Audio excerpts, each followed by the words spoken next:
Olá, gente, tudo bem? Nessa aula nós vamos ver expressões aritméticas usando a estrutura de dados linear. Vamos começar explicando sobre os diferentes tipos de expressões aritméticas e depois vamos ver aplicações nos códigos.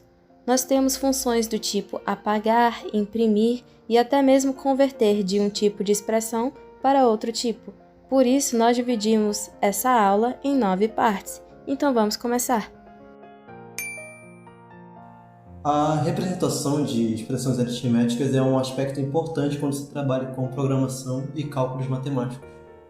Tradicionalmente, essas expressões são representadas na forma infixa, com o operador colocado entre os operandos, como por exemplo 2 mais 3, onde os operandos 2 e 3 têm entre eles a operação de adição. Mas, no entanto, também existem outras formas de representação, como a notação prefixa, também conhecida como notação polonesa, onde o operador é expresso antes dos operandos. O exemplo que eu já usei anteriormente é a operação mais de adição e, por conseguinte, vem o 2 e o 3. E quando há a aparição de parênteses, a ordem é definida de acordo com a operação mais profunda dentre os parênteses.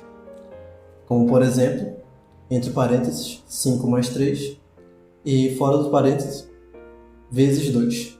A ordem ficará a operação de multiplicação, em seguida a operação de adição e em ordem 5, 3 e 2. Nesse trabalho, iremos explorar como uma estrutura de dados linear pode ser utilizada para representar e avaliar expressões aritméticas.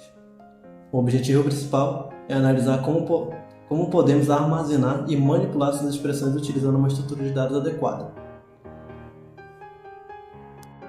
Além disso, o trabalho também inclui objetivos específicos, como descrever as diferentes formas de representações de expressões aritméticas, identificar os valores e operações de um tipo abstrato de dados, para representar essas expressões, implementar operações para criar, apagar, imprimir expressões e converter expressões da notação infixa para a notação prefixa utilizando uma estrutura de dados tipo pilha, e avaliar o resultado de expressões prefixas. No prefixo .h, a gente cria o TDA da expressão infixa. Aí, indo para o prefixo .c, a gente tem a criação da expressão, que recebe em formato de string, como argumento o TDA, né? Que aloca a memória dinamicamente numa nova instância da expressão, da estrutura de expressão infixa, usando malloc sizing of expressão infixa.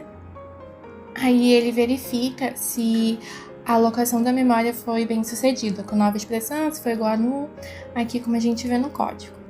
Se a alocação for bem sucedida, a função continua a executar e retorna ao ponteiro nova expressão. Depois, a gente tem a função apagar a expressão, no qual a gente usa o free para liberar o espaço na memória. Aí, em seguida, a gente tem a função imprimir expressão, que recebe um ponteiro para a estrutura, a expressão infixa como argumento, e imprime a expressão contida na estrutura. Aqui, ele faz a verificação para ver se a expressão não é nula. Quando a gente percebe que a expressão não é nula, ele usa a função printf para imprimir a expressão armazenada no campo. E essa foi a nossa solução para a questão A. Sendo assim, para a conversão da expressão, criamos uma operação chamada infixa to prefixa. Essa operação converte uma expressão matemática da notação infixa para a notação prefixa. Ela percorre a expressão infixa da direita para a esquerda e realiza as seguintes operações. Primeiramente, instanciamos uma pilha e a inicializamos.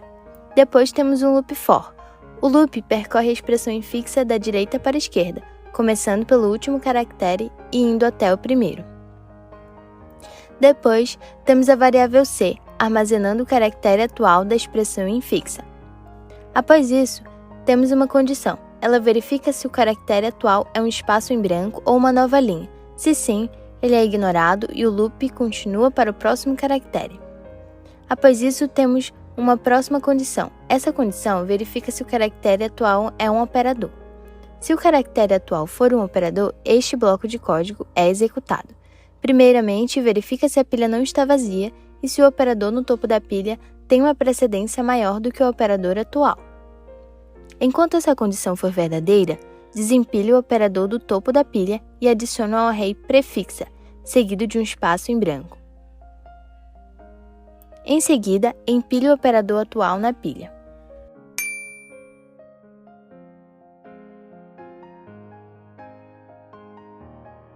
A próxima condição verifica se o caractere atual é um parêntese de fechamento.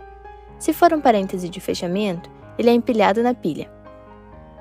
A próxima condição verifica se o caractere atual é um parêntese de abertura. Se o caractere atual for um parêntese de abertura, este bloco de código é executado.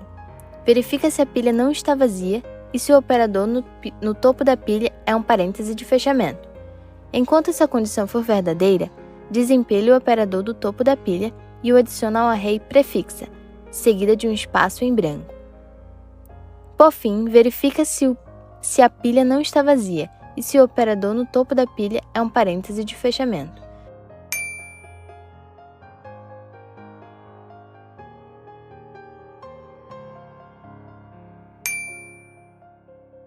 Se for, desempilhe esse parêntese. Por fim, verifica se o caractere atual não é um operador e nem um parêntese. Se não, ele é considerado um operando. Nesse caso, o operando é adicionado ao array prefixa, seguido de um espaço em branco. Após percorrer toda a expressão, o loop while é executado.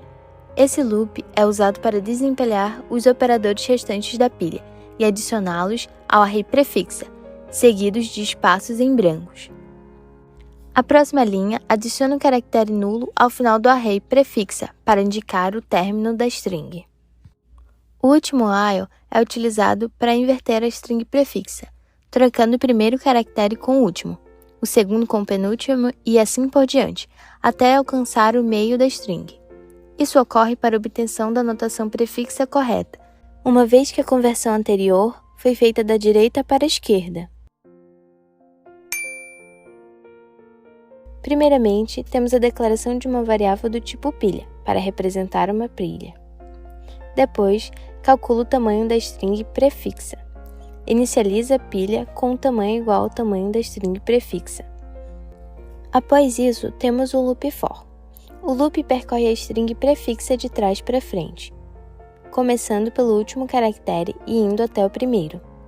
Dentro do loop, a variável c armazena o caractere atual da string prefixa. Após isso, temos uma condição, que verifica se o caractere atual é um espaço em branco. Se sim, ele é ignorado e o loop continua para o próximo caractere. A próxima condição verifica se o caractere atual é um dígito. Se sim, converte o dígito de caractere para inteiro e o empilha na pilha. A próxima condição verifica se o caractere atual é um operador. Se o caractere atual for um operador, este bloco de código é executado. Primeiro, verifica se a pilha está vazia ou se não há operandos suficientes na pilha para realizar a operação.